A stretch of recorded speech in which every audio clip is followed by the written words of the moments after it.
नमस्कार। Q basic के इस लेक्चर में आपका स्वागत है। आज का टॉपिक है फंक्शन। जैसा कि पिछले लेक्चर्स में हम लोगों ने डिस्कस किया था मॉड्यूल और सब मॉड्यूल, ठीक है। तो फंक्शन का जो डेफिनेशन होता है वो जस्ट लाइक प्रोग्राम की तरह ही होता है, बट हम फंक्शन को डायरेक्ट तौर पे एक प्रोग्राम नहीं कहेंगे क्योंकि ये किसी भी प्रोग्राम का एक पार्ट होता है।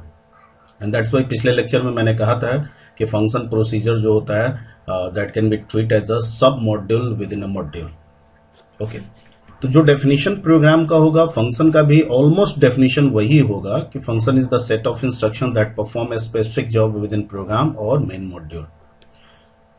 अब ये फंक्शंस क्यों बनाए गए या क्यों बनाते हैं? क्योंकि बिना इन फंक्शंस के यूज के हम अपने प्रोग्राम को डेवलप नहीं कर सकते। क्योंकि जब भी हम कोई प्रोग्राम डेवलप करते हैं, ठीक है, तो उस प्रोग्राम के अंदर हमें इंस्ट्रक्शंस राइट करने होते हैं और कुछ इंस्ट्रक्शंस जो होते हैं वो इनपुट से रिलेटेड होते हैं, कुछ इंस्ट्रक्शंस आउटपुट से रिलेटेड हो सकते हैं, कुछ मैथमेटिकल प्रोसेस से एंड सो ऑन।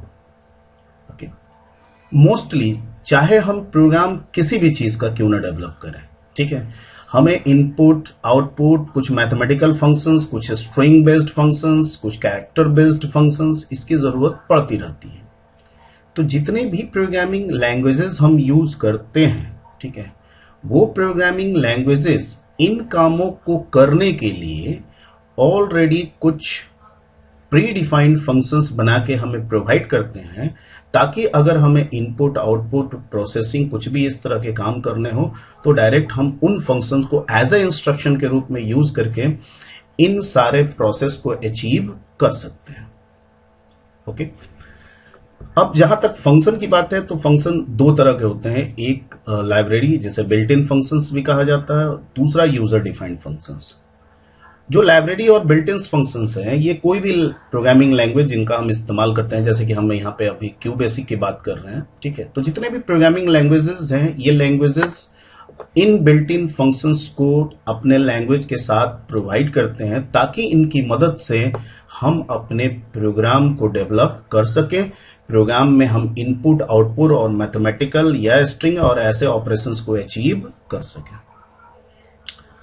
जो दूसरा टाइप फंक्शन है वो है यूजर डिफाइंड फंक्शन। ये ऐसे फंक्शंस होते हैं, ठीक है, जो यूजर के द्वारा प्रोग्राम के अंदर खुद से डेवलप करने पड़ते हैं। ओके, इसकी जरूरत नॉर्मली हमें तब आती है जब हमारा ऐसे प्रोसेस को हम किसी भी बिल्ट इन फंक्शन से अचीव जब नहीं कर पाते हैं, तब मुझे यूजर डिफाइंड फंक्शंस को क्रिएट करने की जरूरत पड़ती है। ओके,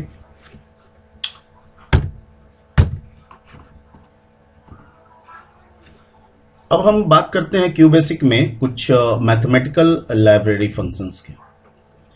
इसमें जो आप स्क्रीन पे देख रहे हैं, जो फर्स्ट फंक्शंस है उसका वो है एबीएस। एबीएस यानी एब्सोल्यूट। एब्सोल्यूट फंक्शन का काम होता है कि अगर आप कोई भी इंटीजर वैल्यू अगर आप देते हैं, अगर वो नेगेटिव देते हैं तो ये उसको कन्वर्ट करके पॉजिटिव कर देता है। लेकिन वाइस वर्सा नहीं होता है। वाइस वर्सा का मतलब होता है कि अगर हम पॉजिटिव देंगे तो नेगेटिव नहीं करेगा, अगर हम नेगेटिव देंगे तो ये पॉजिटिव कर देगा। ठीक है, इस चीज को देखने के लिए हम लोग एक काम करते हैं, इसे क्यू बेसिक में मैं रन करा के आपको चेक करा दे रहा हूं। ठीक है, जैसे मैं लिख रहा हूं प्रिंट स्टेटमेंट और इसमें मैं लगा दे रहा हूं एबीएस और मैं यहां पे -12 दे रहा हूं और एक अगला स्टेटमेंट दे रहा हूं प्रिंट एबीएस और इसमें मैं सिर्फ 15 दे रहा हूं, कोई नेगेटिव नहीं। तो इसका मतलब जब मैं इसे रन कराऊंगा तो पहला वाला जो -12 है, ठीक है, एबीएस उसको कन्वर्ट करके 12 कर देगा, लेकिन दूसरा वाला तो चूंकि पॉजिटिव है 15 है, ठीक है, तो वो जैसे है वैसे ही रह जाएगा। अब इसे एग्जीक्यूट करा रहा हूं।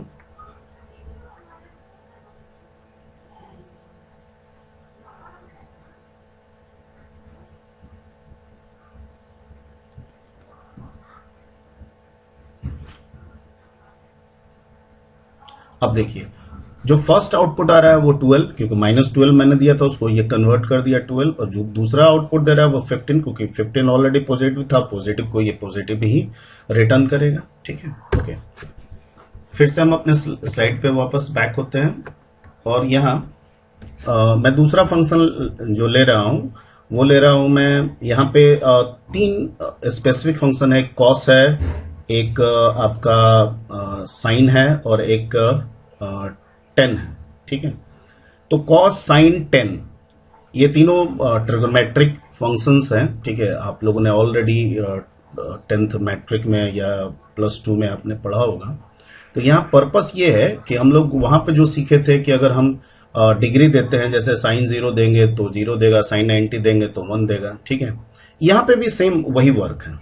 इन कॉस, साइन और टेन का तीनों फंक्शंस आपके स्क्रीन पे दिख रहे होंगे, अलग अलग जगह पे लिखे हुए हैं, लेकिन तीनों का पर्पस वही है कि हम जो डिग्री देंगे ये उसका जो वैल्यू, कोरस्पॉन्डिंग वैल्यू है वो रिटर्न करके देगा। बट हम लोग जो सीखे हैं वो डिग्री के रूप में सीखे हैं, लेकिन यहां पे जो साइन कॉस 10 है वो आपका रेडियंस पे काम करता है। तो अब अगर मुझे डिग्री पे काम कराना है तो मुझे उस डिग्री को रेडियन में कन्वर्ट करना होगा, और उसके लिए एक फॉर्मूला रेडियन में कन्वर्ट करने का होता है, and that is a π/180 into degree.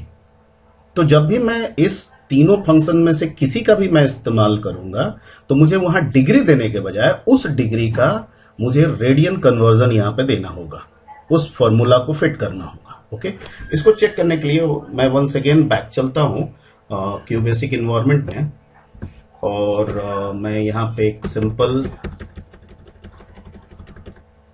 Print statement लिखता हूं। यहां पे मैं साइन दे रहा हूं, और यहाँ पे मुझे साइन 90 डिग्री का मुझे इस्तेमाल करना, तो साइन 90 जनरली 1 होता है। अप्रोक्स एग्जैक्ट वैल्यू नहीं, अप्रोक्स 1 माना जाता है। एग्जैक्ट वैल्यू 0.999 समथिंग हो सकता है। ओके, तो मैं यहाँ पे क्या करूंगा, सबसे पहले पाई का वैल्यू जो होता है वो 3.14 होता है। 3.14 बाई 180 इंटू, मान लीजिए 90 डिग्री का मुझे निकालना है, तो 90। ठीक, अब मैं इसे रन करा रहा हूं। 1 आना चाहिए या नियर अबाउट 1 आना चाहिए।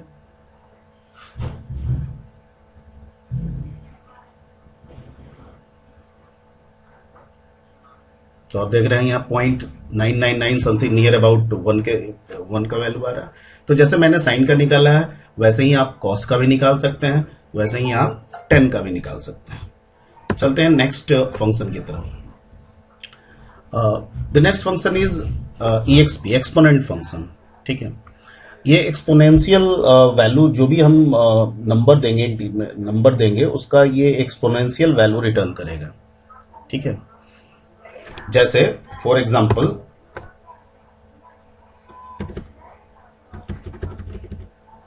जैसे मैं लिखता हूं EXP 1। ठीक है, और जब मैं इसे रन कराऊंगा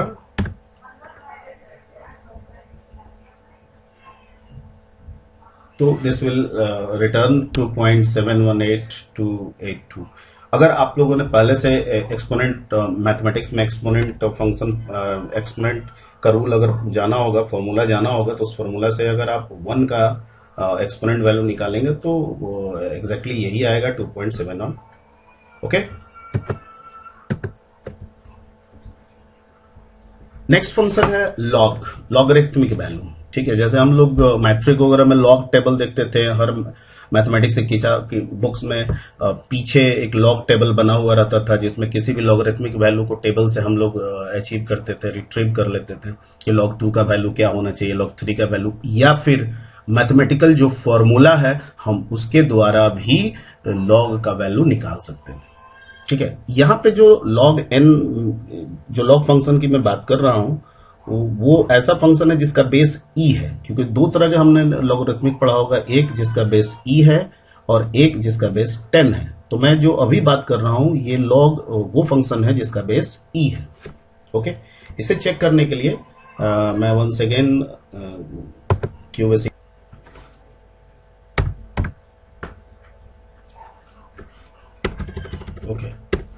तो यहाँ पे मैं लिख रहा हूँ प्रिंट लॉग, और मान लीजिए मुझे 2 का वैल्यू चाहिए, ठीक है। तो मैंने स्टार्ट किया,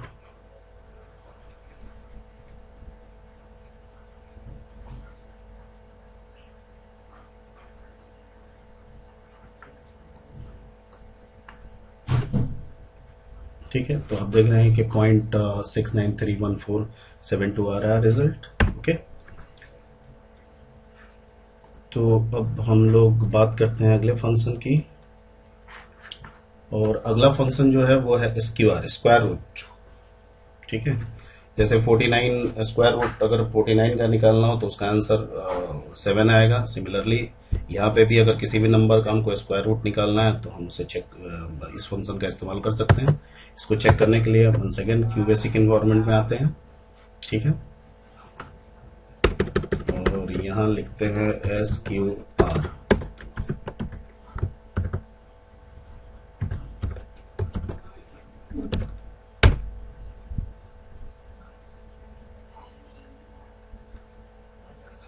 और आप देख रहे हैं कि रिजल्ट क्या आ रहा है, 7।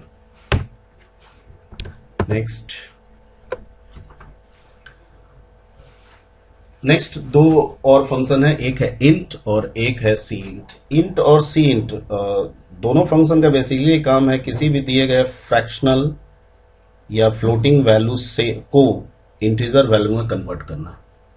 दोनों में अंतर यह है कि जो इंट फंक्शन है वो किसी भी दिए गए फ्रैक्शनल वैल्यू का नियरेस्ट डाउन इंटीजर देता है, जबकि सी इंट जो भी फ्रैक्शनल वैल्यू दिया जाता है उसका नियरेस्ट अप वैल्यू देता है, ठीक है। यानी कि वो राउंड अप करता है। राउंड अप का मतलब होता है, सी इंट जो है वो राउंड अप करता है। राउंड अप का मतलब होता है कि अगर 5 या 5 से ज्यादा है, ठीक है, तो उसे 10 मान लेता है, और 5 से कम है तो उसे 0 मान लेता है। इसको चेक करने के लिए वंस अगेन हम लोग क्यूबेसिक इन्वायरमेंट में चलते हैं, और यहां पे मैं प्रिंट इंट मैं दे रहा हूं 12.32, और फिर मैं लिख रहा हूं प्रिंट इंट 12.68। अब पहला में 5 पॉइंट के बाद 5 से नीचे है, चूंकि 32 है, 50 से नीचे है, और दूसरे में पॉइंट के बाद 68 यानी 50 से अबव है, ठीक है। तो इस इंट जो है वो कहता है nearest down value, nearest down integer value दूंगा। इसका मतलब है कि चाहे पॉइंट के बाद 32 हो या पॉइंट के बाद 68 हो, दोनों ही केस में रिजल्ट जो होगा वो 12 आएगा। रन करा के चेक करते हैं।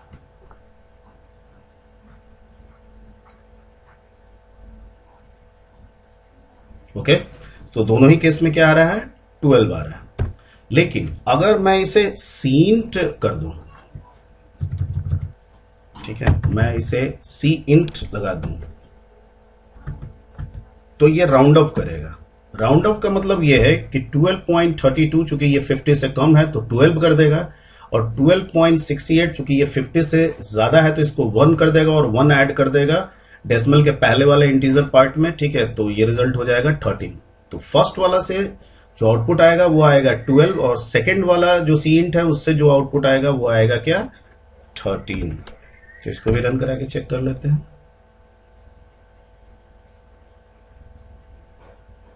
Okay, so this is the whole and sole about the mathematical functions, ठीक है। स्ट्रिंग फंक्शन को लेके हम लोग नेक्स्ट वीडियो में आएंगे। ओके, तब तक के लिए थैंक यू।